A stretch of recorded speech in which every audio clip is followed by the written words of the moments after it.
नमस्कार, मैं रवीश कुमार। क्यों कहता हूं कि 2021 के अप्रैल और मई के महीने में ऑक्सीजन के बगैर तड़पा तड़पा कर मार दिए गए लोगों की गिनती नरसंहार में होनी चाहिए। वैसे तो मरने वालों की गिनती तक नहीं हो रही। अब इन लाशों से किसी की आस्था आहत नहीं होती है। कितनी बेईमानी हो गई है। कोई गरज नहीं रहा है, कहीं छींटे नहीं पड़ रहे हैं। भारत का नागरिक ऑक्सीजन के बगैर तब भी तड़पा तड़पा कर मारा गया जब तमाम हाई कोर्ट से लेकर सुप्रीम कोर्ट में ऑक्सीजन की सप्लाई को लेकर बहसें चल रही थीं। भारत को विश्व गुरु बना देने और 5 ट्रिलियन इकोनॉमी बनाने का प्रोपेगेंडा आज अस्पतालों के बाहर छितराया हुआ है। जहां कोई बाप, जहां कोई बेटा, जहां कोई मां, जहां कोई पत्नी चिल्ला रही है कि उसे इलाज नहीं मिला। जरूर किसी नए इवेंट की तैयारी हो रही होगी ताकि नए नारे के साथ जनता के बीच आया जा सके। जैसे पिछले साल जब लोग बर्बाद हो गए तो आत्मनिर्भर भारत का नारा लाया गया था। ऐसा कुछ जल्दी आएगा, लेकिन आपके अपने जिन्हें ऑक्सीजन के बगैर मरना पड़ा वो नहीं आने वाले हैं। इतना शर्मनाक और क्रूर समय इससे पहले कभी इस देश ने नहीं देखा होगा। गोवा मेडिकल कॉलेज में जो हुआ है वो नरसंहार नहीं तो क्या है। लोग अस्पताल पहुंचते हैं कि जान बचेगी, लेकिन ऑक्सीजन के बगैर अस्पताल में ही मौत होती है। गुरुवार की रात ऑक्सीजन की सप्लाई में बाधा आने से डॉक्टरों के होश उड़ गए। उन्होंने जहां तहां फोन किया और हुआ कुछ नहीं। 15 लोग मर गए। 2 बेटियां जिनके मम्मी पापा भी अस्पताल में थे अनाथ हो गईं। ये कैसी मौत है जिसके लिए कोई जिम्मेदार नहीं है। किसी में साहस नहीं है कि पूछे कि पीयूष गोयल से कि आप जो ऑक्सीजन एक्सप्रेस का वीडियो ट्वीट करते हैं वो कहां पहुंच रही है। ऑक्सीजन की सप्लाई केंद्र से होती है। 7 साल से प्रधानमंत्री मोदी प्रेस कॉन्फ्रेंस में नहीं आए हैं तो वो कब आएंगे। जो मरे हैं उनके ही नागरिक हैं, उनके चाहने वाले हैं और उनके वोटर हैं। क्या अब भी प्रेस कॉन्फ्रेंस में नहीं आएंगे। क्यों गोवा में 4-4 दिन लोगों की ऑक्सीजन के बगैर मौत हुई, जिससे 11 मई को आंध्र प्रदेश के रुइया अस्पताल में ऑक्सीजन की सप्लाई में बाधा आने से 11 लोगों की मौत हुई थी। दरअसल हत्या हुई थी उसी दिन, यानी 11 मई को गोवा मेडिकल कॉलेज में 26 लोग मरे थे। 12 मई को कथित रूप से 20 लोगों की मौत हुई। 13 मई को 15 लोगों की मौत हुई। यही नहीं, 14 मई को 13 लोगों की मौत हुई। आपके लिए ये सब नंबर है, लेकिन इसमें किसी का कोई पिता है, किसी की मां है, किसी का बेटा है, किसी की बेटी है, किसी की पत्नी है, किसी की भाभी है। 11 मई से लेकर 14 मई के बीच 70 से अधिक लोग ऑक्सीजन की सप्लाई में कमी आने से कथित रूप से मारे गए। ये मौत नहीं, नरसंहार है। कोरोना को हरा देना और इसकी तैयारियों को लेकर किए गए सारे दावों का झूठ नागरिकों के चेहरे पर तमाचे की तरफ पड़ रहा है और आपके अपने अस्पताल जाकर ऑक्सीजन के बगैर तड़पा तड़पा कर मारे जा रहे हैं। बॉम्बे हाईकोर्ट को बताया गया है कि एक्सपर्ट ट्रैक्टर ड्राइवर नहीं था, जिसके कारण ऑक्सीजन समय पर नहीं पहुंचा। छपरा में ड्राइवर नहीं मिलता है, गोवा में ड्राइवर नहीं मिलता है। प्रोपेगेंडा हर समय मिलता है कि हम 5 ट्रिलियन इकोनॉमी बनने जा रहे हैं और विश्व गुरु बनने जा रहे हैं। गोवा मेडिकल कॉलेज में सभी मौतें रात 2 बजे से लेकर 6 बजे के बीच हुई। सरकार जांच समिति बिठाएगी, लेकिन आंकड़े जारी नहीं करती है। देखिए रवि जी, बात सिर्फ कोरोना बीमारी से मौतों की नहीं है। वो हर राज्यों में जहाँ पे भी संक्रमण है वहाँ पे मौतें हो रही हैं। और गोवा में भी आज का जो आंकड़ा है वो 61 का है कि यानी 61 लोगों की मौत हुई है। लेकिन इसमें कितने लोगों की ऑक्सीजन की कमी से मौत हुई है ये सरकार स्पष्ट नहीं करती है। इसीलिए मंगलवार से जो बात सामने आई है कि 26 लोगों की उस रात 2 बजे से 6 बजे के बीच में ऑक्सीजन की कमी से मौत हुई और उसके बाद जो आंकड़ा हम गिन रहे हैं जो 75 तक जा रहा है, तो कोई ज़रूरी नहीं है कि ये मंगलवार से इसकी शुरुआत हुई हो सकता है पहले भी ये होता रहा हो, लेकिन कभी सामने नहीं आया। वो तो मुख्यमंत्री गोवा के जो हैं प्रमोद सावंत और जो स्वास्थ्य मंत्री विश्वजीत राणे हैं, उनके बीच जो राजनीतिक एक रस्साकसी है उसके तहत ये मामला उभर कर सामने आ गया और विश्वजीत राणे ने इस बात को माना कि 26 लोगों की जो मौत हुई थी मंगलवार को गोवा मेडिकल कॉलेज अस्पताल में 2 से 6 के बीच में, वो जो है कि ऑक्सीजन की कमी के चलते हुई थी और उसके बाद से खुलासा होना शुरू हुआ। हालांकि गुरुवार को जाकर राज्य सरकार ने अदालत में इस बात को माना कि 15 जो मौतें हुई थी बुधवार को वो ऑक्सीजन की कमी के चलते हुई थी, लेकिन उसके में भी उनका बहाना ये था कि ऑक्सीजन की कमी नहीं है राज्य में, बल्कि लॉजिस्टिक की कमी है। हाईकोर्ट ने चेताया था तब उन्हें और ये भी कहा था कि जो भी समस्या है उसे दूर कीजिए और हम लॉजिस्टिक और तकनीकी कि कमी के चलते किसी को ऐसे मरने के लिए नहीं छोड़ सकते।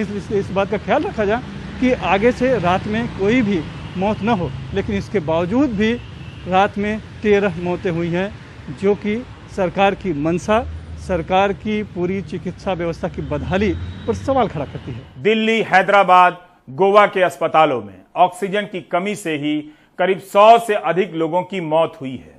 मौत का सदमा तो है ही, लेकिन ऑक्सीजन के बगैर अस्पताल के भीतर और बाहर लोग तड़प तड़प कर मर गए। बोगस मेडिकल सुविधाओं के दम पर हम किसके सामने मानवता की सेवा करने का दम्भ भर रहे थे?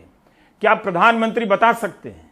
हमें नहीं पता कि जब बड़े बड़े अस्पतालों में ऑक्सीजन की सप्लाई में बाधा आ रही थी, तब जिलों और कस्बों के उन अस्पतालों में क्या हो रहा था जो प्राइवेट के नाम पर ज्यादातर दुकानें हैं और अस्पताल कम हैं? क्या प्रशासन के डर से वे चुप रह गए, या हमें यह यकीन करना ही पड़ेगा कि वहां ऑक्सीजन की सप्लाई में कभी कमी आई ही नहीं? हमने 21 अप्रैल से लेकर 14 मई के दौरान करीब 30 ऐसे न्यूज आइटम निकाले हैं जिसमें देश के अलग अलग हिस्सों में ऑक्सीजन की कमी से हुई मौत की खबर छपी थी। 24 दिन में 308 लोगों की मौत ऑक्सीजन की कमी से हुई। इसमें गोवा की संख्या भी शामिल है। ये मौतें अस्पताल के भीतर ऑक्सीजन की सप्लाई ना होने से हुई हैं, यानी औसतन हर रोज 12 लोग मरे हैं। इसके अलावा कितने लोगों की मौत सिलेंडर ना मिल पाने के कारण हुई, इसकी गिनती हम कभी नहीं कर पाएंगे। आप विश्व गुरु भारत में हैं, जहां मरने वालों की संख्या छिपाई जाती है। 13 मार्च को जॉर्डन में ऑक्सीजन की सप्लाई में बाधा आने से 7 लोगों की मौत हो गई। वहां के प्रधानमंत्री ने अपने स्वास्थ्य मंत्री से इस्तीफा मांग लिया। स्वास्थ्य मंत्री ने नैतिकता के आधार पर इस्तीफा दे दिया। Mongolia, Argentina, New Zealand, Peru, Poland, Austria, Slovakia और अन्य देशों के स्वास्थ्य मंत्रियों ने कोविड के रोकथाम में हुई गड़बड़ियों को स्वीकारते हुए इस्तीफे दिए हैं। नैतिक आधार पर भारत के स्वास्थ्य मंत्री डॉक्टर हर्षवर्धन डार्क चॉकलेट खाने का सुझाव दे रहे हैं। भारत में नैतिकता से ज्यादा जरूरी गोबर और गौमूत्र है, जिसके रिसर्च के लिए डॉक्टर हर्षवर्धन काफी मेहनत कर रहे हैं। भारत एक ऐसा महान देश है जहां कोरोना संकट तो है, लेकिन असफलता को लेकर किसी को भी नैतिक संकट नहीं है। दिस इज कॉल्ड ट्रू विश्व गुरु मोरालिटी। अब आते हैं टीका पर।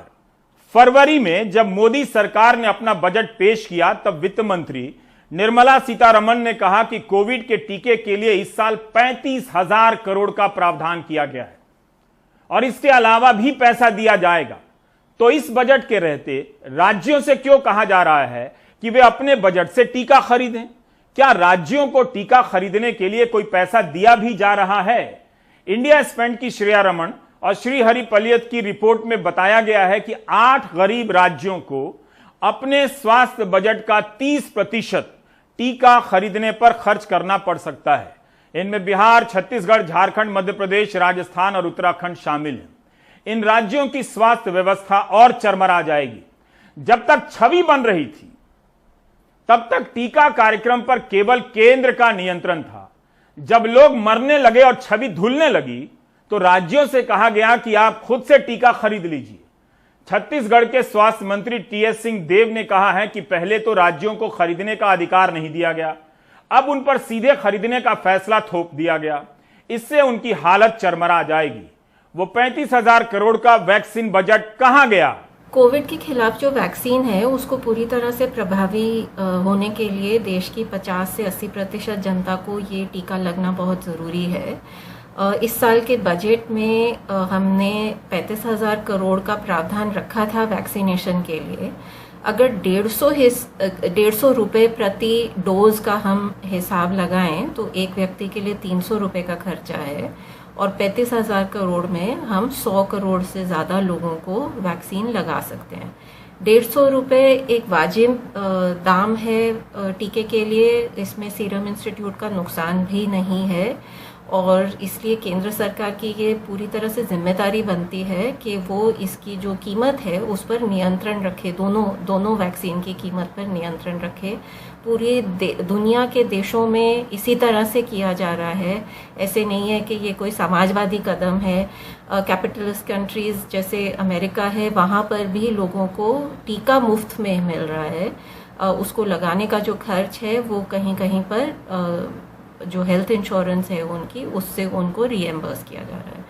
तो आज की तारीख में सबको मुफ्त में वैक्सीन लगाने के लिए कोई भी बाधा नहीं है, क्योंकि इसका हम ऑलरेडी प्रावधान पहले से कर चुके हैं।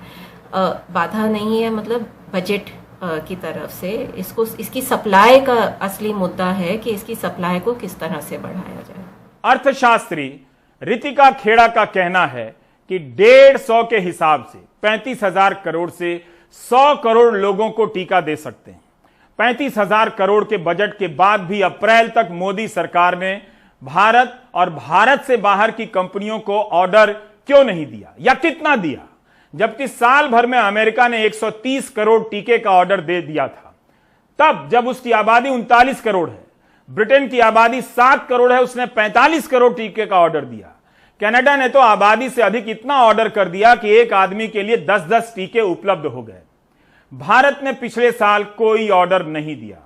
जब दुनिया के बड़े देश टीके के रिसर्च और विकास में पैसा लगा रहे थे, कंपनियों से खरीद रहे थे, मुफ्त बांटने की रणनीति बना रहे थे, तब सोचिए मोदी सरकार ने भारत की ही 2 कंपनियों में एक नया पैसा नहीं लगाया, लेकिन टीके के वितरण से लेकर हर चीज पर ऐसे नियंत्रण रखा गया जैसे सब कुछ मोदी सरकार कर रही है। न तो रिसर्च में पैसा, न खरीदने में पैसा। टीके के लिए इस साल 35,000 करोड़ का बजट भी था, उसका पता कहां गया, यह सवाल कौन पूछेगा। आप जानते हैं कि टीका नहीं, कोविड से हुई मौतों को देख लोग जल्दी जल्दी टीका लगाना चाहते हैं, लेकिन टीका है नहीं।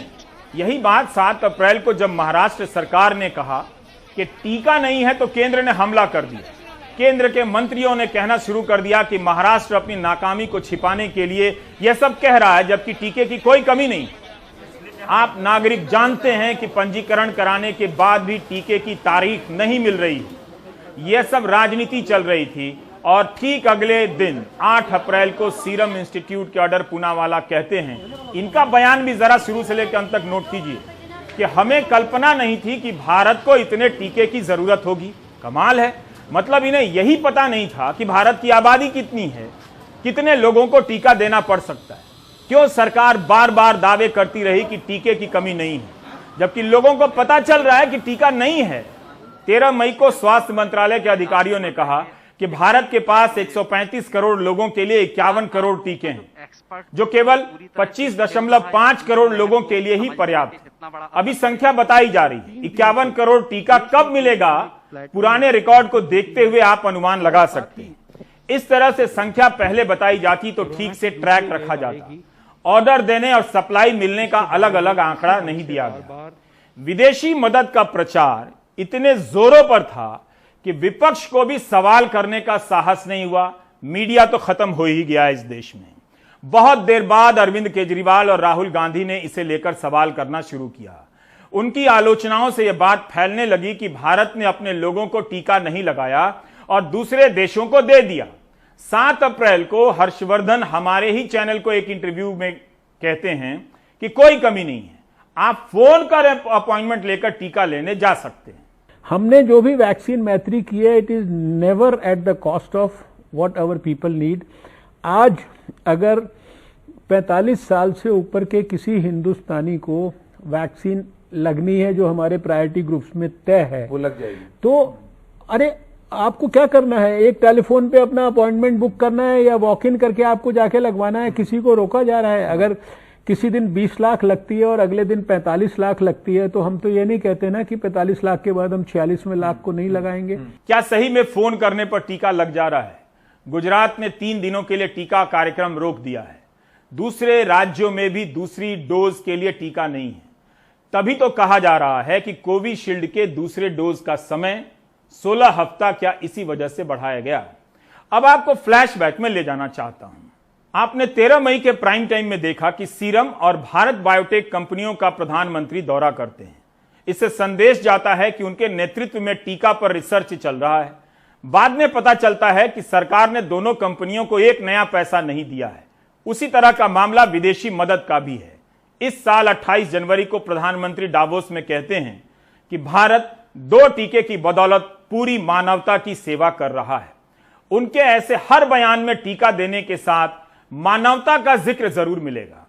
मानवता के इस अभियान की सच्चाई आगे पता चलेगी। आज भारत कोविड की वैक्सीन दुनिया के अनेक देशों में भेजकर वहां पर वैक्सीनेशन से जुड़े इंफ्रास्ट्रक्चर को तैयार करके दूसरे देशों के नागरिकों का भी जीवन बचा रहे हैं। और ये सुनकर WEF में सभी को तसल्ली होगी कि अभी तो सिर्फ 2 made in India corona vaccine दुनिया में आई हैं। आने वाले समय में कई और वैक्सीन भारत से बनकर के आने वाली है।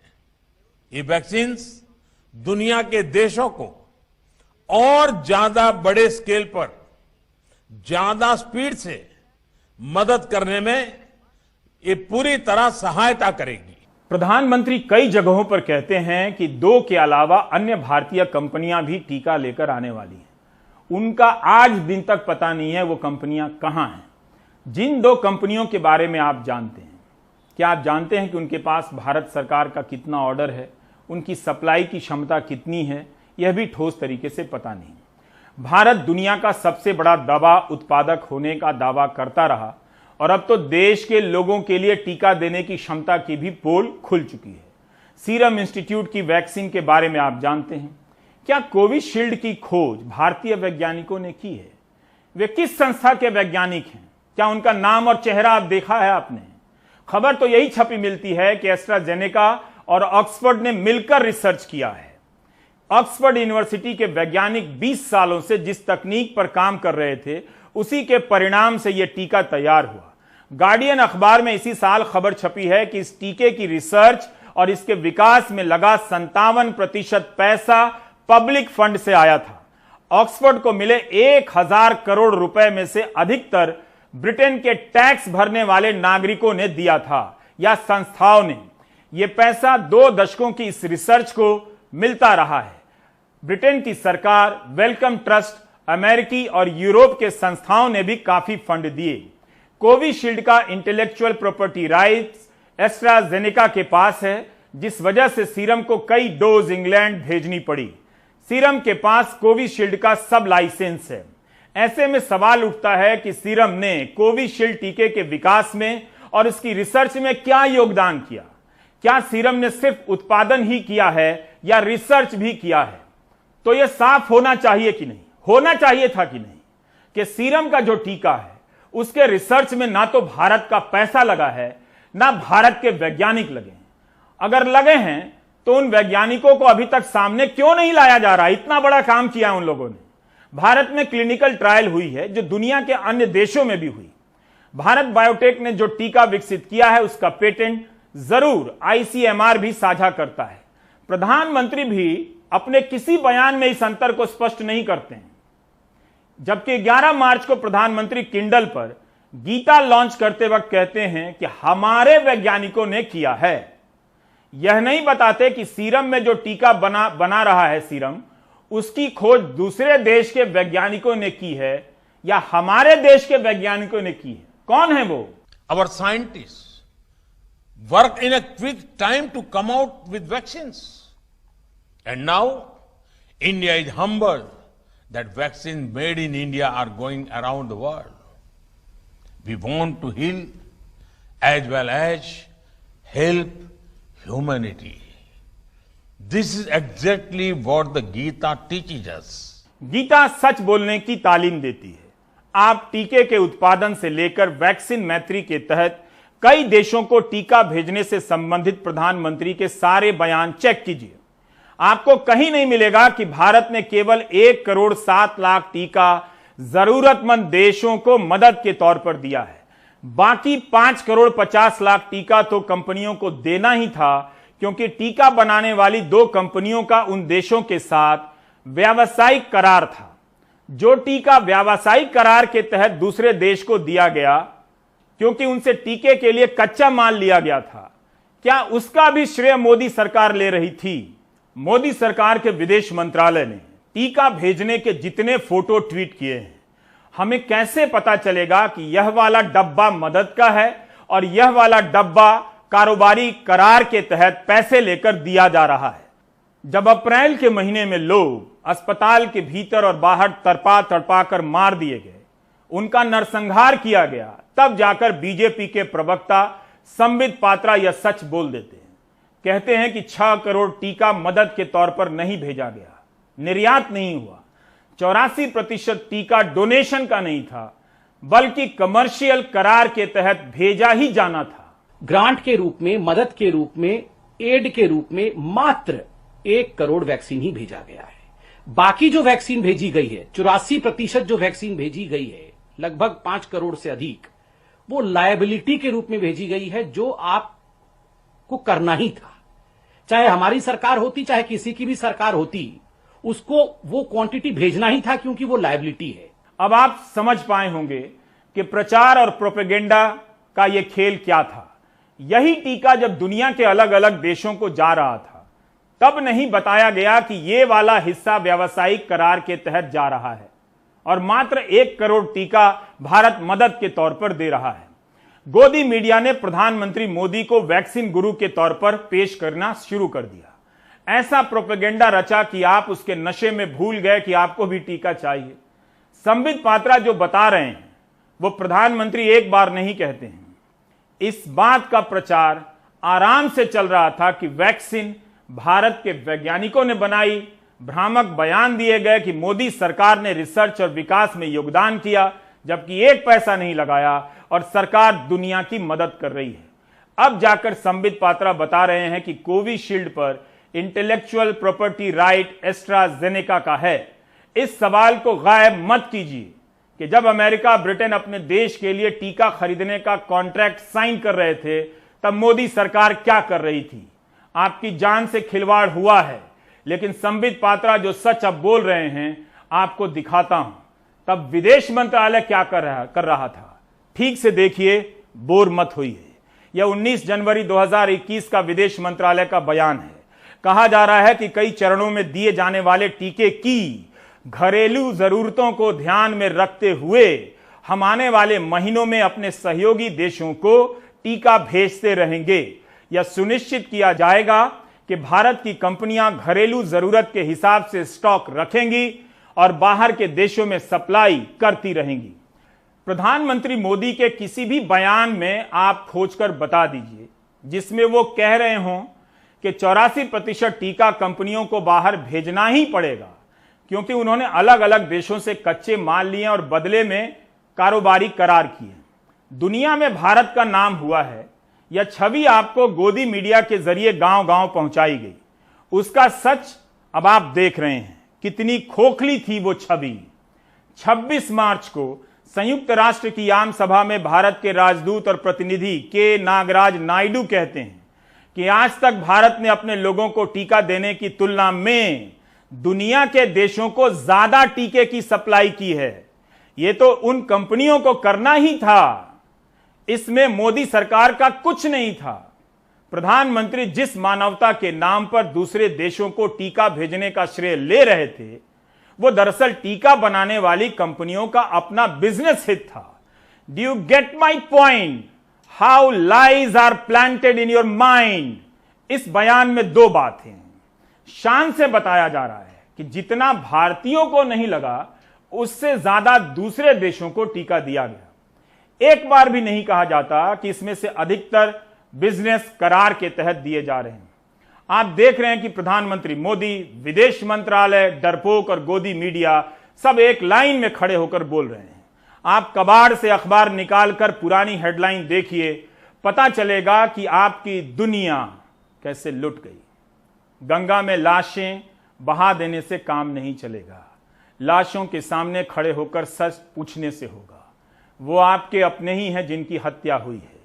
तो आप जान गए कि जिन देशों को टीका भेजा गया उसमें मोदी सरकार की कोई भूमिका नहीं थी।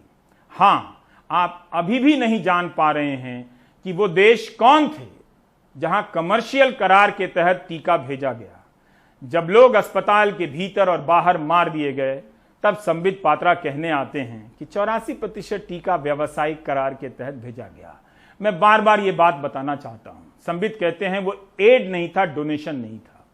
यही नहीं, दावा किया जाता रहा कि संयुक्त राष्ट्र की शांति सेना के लिए 2 लाख डोज भेंट स्वरूप भेज दिए गए।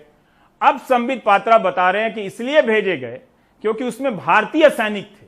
6,600 इंडियन सोल्जर्स जो हैं, जो हिंदुस्तान के जवान हैं, वो आज सरहद से दूर, हमारे देश के सरहद से दूर संयुक्त राष्ट्र के लिए और पीस कीपिंग के लिए काम कर रहे हैं। वो भिन्न भिन्न देशों में प्लेस्ड है। अगर हमने पीस कीपिंग फोर्स को 2 लाख डोजेस दिया था तो अपने जवानों को किस तरह दोनों डोजेस लग सके, हमारे जवान जो हमारे देश से बाहर रह के भी हमारे देश के हितों की रक्षा कर रहे हैं, उनको कैसे प्रोटेक्ट कर सके, उसके लिए वो डोज दिए थे। क्या ये गलत है? हम नहीं मानते हैं ये गलत है। यही बातें तब नहीं बताई जा रही थी, अब बताई जा रही हैं। कौन क्या बोल रहा है इसकी जांच करेंगे तो समझ पाएंगे कि आप अस्पताल के बाहर क्यों मारे मारे फिर रहे थे। अब देखिए, पिछले साल नवंबर में अडर पूनावाला CNBC TV 18 से क्या कहते हैं। कहते हैं कि सबसे जरूरी है कि हम पहले अपने देश का ख्याल करेंगे, फिर कोवैक्स की सोचेंगे, फिर उन देशों की जिनसे हमारा द्विपक्षीय करार, यानी ये तीसरे नंबर पर है। मैं अपनी प्राथमिकता को इस आधार पर तय कर रहा हूं। लेकिन असलियत में हुआ क्या? 26 मार्च को संयुक्त राष्ट्र की आम सभा में भारत के राजदूत कहते हैं कि जितना टीका भारतीयों को नहीं दिया, उससे ज्यादा दूसरे देशों को दिया। यह क्यों हुआ? जिस छवि को बनाने के लिए इतना झूठ बोला गया, वो छवि अब कहां है? गंगा में लाश बनकर तैर रही है और आस्था की राजनीति चौकी के नीचे छिपी हुई है। दुनिया के अखबारों को देखिए, भारत के बारे में क्या छप रहा है, प्रधानमंत्री मोदी के बारे में क्या छप रहा है। देखिए, सारी छवियां ध्वस्त होकर बिखर चुकी हैं। संसद में जब विदेश मंत्री S जयशंकर बयान दे रहे हैं, उसमें भी मानवता और अच्छाई पर जोर देते हैं। As Indians, we are all naturally internationalist by virtue of our culture, traditions, heritage and history. Prime Minister Modi's vision has provided an overarching framework to make our goodwill meaningful in terms of practical initiatives and activities. We already saw that in our humanitarian assistance and disaster response, whether in Yemen or Nepal or Mozambique or Fiji. जिस अभियान को मानवता के नाम पर बताया जा रहा है, उसका 84% हिस्सा कमर्शियल निकला है। मानवता की यह नई परिभाषा है। हालांकि जब दूसरे देशों को टीका भेजने को लेकर सवाल की धार तेज होती है, तब मार्च में विदेश मंत्री इस तरफ इशारा करने लगते हैं। 19 अप्रैल के हिंदू में जयशंकर का बयान छपा है। इसमें वे कह रहे हैं कि क्या ऐसा हो सकता है कि दुनिया के देशों से हम टीका बनाने का कच्चा माल मांगे और उन्हें टीका ना दें। यह सच प्रधानमंत्री बोल नहीं सके। यह सच तब सामने आया जब गंगा में लाशें बह गईं और अस्पताल के बाहर लोग और भीतर लोग ऑक्सीजन के बिना तड़पा तड़पा कर मार दिए गए। आपको याद होगा, जब मार्च में कोरोना की दूसरी लहर तेज होने लगी, तब सरकार की तरफ कई सवाल उठे टीकाकरण को लेकर। उन सब के बीच प्रधानमंत्री ऐलान करते, कितना आत्मविश्वास है कि टीकोत्सव मनाया जाएगा, टीका उत्सव मनाया जाएगा। आपको पता है उस टीका उत्सव का क्या हुआ? भोज में सबको बुला लिया गया, भोजन बना नहीं। क्या हम 11 अप्रैल से 14 अप्रैल पूरे अपने राज्य में टीका उत्सव मना सकते हैं? एक पूरा वातावरण क्रिएट कर सकते हैं टीका उत्सव का। आज आप देख पा रहे हैं कि जिस अभियान को मोदी सरकार दुनिया का सबसे बड़ा टीका अभियान बता रही थी, उसकी क्या हालत है भारत में और दुनिया में, और किस आधार पर इसे दुनिया का सबसे बड़ा वैक्सीन प्रोग्राम कहा गया? किस आधार पर? क्या आपने कभी सोचा अमेरिका, कनाडा, ब्रिटेन के पास उनकी आबादी से अधिक टीके हैं? वो तो ऐसा दावा नहीं कर रहे हैं। हमारे पास 25 करोड़ लोगों को देने के भी टीके अभी तक उपलब्ध नहीं है। बहुत कम टीके लगाए गए। तो हम किस आधार पर प्रोपेगेंडा कर रहे हैं कि यह दुनिया का सबसे बड़ा टीकाकरण अभियान है? टीके पर हम अभी कुछ और कार्यक्रम करेंगे। दरअसल इतने तरह के बयान बिखरे हैं कि किस बयान में झूठ और किस में सच है, इसका पता लगाना बिना चश्मे के सुई में धागा डालने जैसा होगा। डरपोक और कमजोर गोदी मीडिया ने तभी सवाल किया होता तो आज शायद कुछ लोगों की जान बच जाती। पुलिस केस और ईडी के छापे के बारे में तो आप जानते ही हैं। दिल्ली में इतना ही पोस्टर लग गया कि बाहर क्यों दिया गया टीका, पुलिस ने केस कर दिया है। लोग बोले भी तो कैसे बोले? आप गोबर पर बोल सकते हैं, प्रो गोबर बन जाइए, पुलिस केस नहीं करेगी। हम एक बिखरे हुए मुल्क को देख रहे हैं जहां अस्पताल में कोई ऑक्सीजन के बगैर मर जा रहा है, जहां ऑक्सीजन का सिलेंडर खोजते खोजते कोई मर जा रहा है। ऐसी भयावह तस्वीरों के अलावा बचा क्या है देखने को? प्राइम टाइम देखने से भी क्या हो जाएगा? आप सभी को ईद मुबारक। ब्रेक लेते हैं।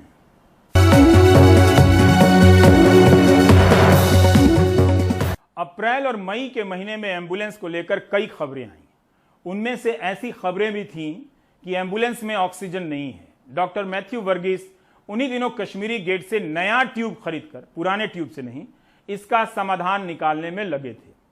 वो जानना चाहते थे कि क्या नए ट्यूब के इस्तेमाल से कुछ समय के लिए एम्बुलेंस में ऑक्सीजन का इंतजाम हो सकता है। आप ध्यान से देखिए, लेकिन यह काम एम्बुलेंस वालों को ही करने दीजिए। आप खुद से ना आजमाएं, एक्सपर्ट की राय पहले ले लें। ऑक्सीजन की काफ़ी किल्लत हो रही है और ख़ास तौर पे घर से अस्पताल जाने में, ख़ास तौर पे जिनका ऑक्सीजन की मात्रा कम होती जा रही है, ऑक्सीजन वाली एम्बुलेंस बहुत मुश्किल से मिलती है। अगर हैं भी तो भी वो बहुत समय लगा के आते हैं। तो ये समय आपके लिए ज़रूरी है बचाना। तो अगर आपके आसपास किसी के पास ऑक्सीजन कंसनट्रेटर हैं और आपके पास 2-3 चीज़ें होनी चाहिए जिससे आप ये जुगाड़ करके आप ऑक्सीजन का 15 मिनट, आधा घंटे का एक सफ़र के लिए ऑक्सीजन का स्टोरेज बना सकते हैं। सिलेंडर की ज़रूरत नहीं है। ये तरीका है जिसमें कि आपको चाहिए ये टायर का ट्यूब, वो ट्यूब की ये निकालने की चाबी एक है और ये 2 फेस मास्क के ये चाहिए होंगे। ये ज़रूरी नहीं है, लेकिन इससे पता चलता है कि कितनी मात्रा में ऑक्सीजन निकल रही है। तो पहले आप क्या करेंगे, ये ट्यूब को खोलेंगे, इसकी जो चाबी है ये डाल के ये खोल सकते हैं। खोला आपने, खोल दिया आपने, ये निकल जाती है, इसकी पिन निकाल दिया आपने, इसको यहाँ रख दिया। ये ट्यूब डायरेक्टली कनेक्ट हो जाते हैं, एक ही साइज का, इसी साइज का ये इसमें कनेक्ट हो गया और फिर इसका जो ऑक्सीजन कंसंट्रेटेड है उसमें कनेक्ट हो गया और आपने ये ऑन कर दिया और ये धीरे धीरे भरता चला जाता है। जब ये अच्छी तरह से भर जाएगा आपके लिए, ये जो है 10 से 15 मिनट तक, डिपेंड करता है आप कितनी टेंशन में भरते हैं इसको, वो भर जाता है। ऐसे ही आपको ज़्यादा देर के लिए चाहिए। मैंने एक टायर का, ये ट्रक का ये ट्यूब लिया है, इसको भरा है। ये भरने में मेरे को आधा घंटा लगा है। ये आधे घंटे में भरा है, यानी कि इसमें 3 लीटर की रफ्तार से आधे घंटे का ऑक्सीजन इसके अंदर भरा हुआ है, जो कि आपके घर से अस्पताल तक सफर के लिए अच्छा है। तो इसको अगर आप प्रयोग में लाना चाहते हैं तो ये जो ट्यूब है इसका भी ऐसे ही पिन निकालना होता है आपको। ये पिन निकाल लीजिएगा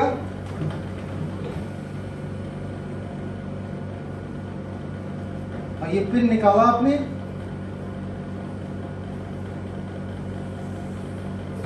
हवा निकलेगी तो उसको हाथ से रोकिएगा। ये वाला आपने कनेक्टर निकाला, इसको यहां से लगा दिया और ये कनेक्ट कर दिया आपने।